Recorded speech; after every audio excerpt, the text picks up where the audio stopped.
दुई गछ भितर कथबार्ता हेबार पार्ट 3 तो आपण देखिले।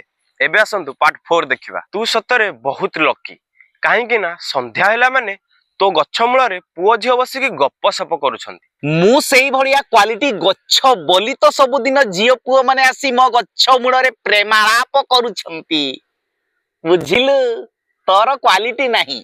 हाँ मु जानिछि मोर क्वालिटी नाही, किंतु मु एक कथा मध्य जानिछि जे तो अपेक्षा मु कम दुख पाइबी। तो गच्छ मूଳରେ प्रेमिक प्रेमिका माने बसु नांती बोली मन दुखरे एम्ति कहूछु नाही। मु पुणी दुख पाइबी। केमिति दुख पाइबी कहलु? देखे तू होचु क्वालिटी गछ, तेणु तू निहाती कटा हेबु। अरे मूर्ख भलिया कोन कथावार्ता करूछु कि रे? अरे मनीष बा मो गच्छ मूଳରେ प्रेम करूछंती, मु तांको कामरे आसुछि, से माने पुणी मते काटी देबे। मते लागुछि तू बोधे मनीष मानक कथारे पूरा भासी जाइछु।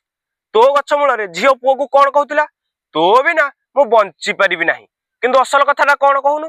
ऑक्सीजन बिना कौनसी मनीष बंची परिबो नाही।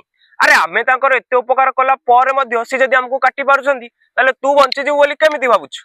तू आगो कटा हेबु काहेकि ना तू बा क्वालिटी गछ। हे मनीष समाज मु हाथ जोड़ी कहूची मो गच्छ मूଳରେ आसी जेमिति तमे प्रेम करूछ मते मध्य सेई भलिया वास्तव प्रेम दियो। काहेकि ना मु तमानकर बहुत उपकार रे आसी, दया करी मते काटनी ना हेले तमे माने निजे बर्बाद हेई जीवो आ भलो पाइबा पई एई गच्छ मूଳରେ मनीष जाति ही नथिबे।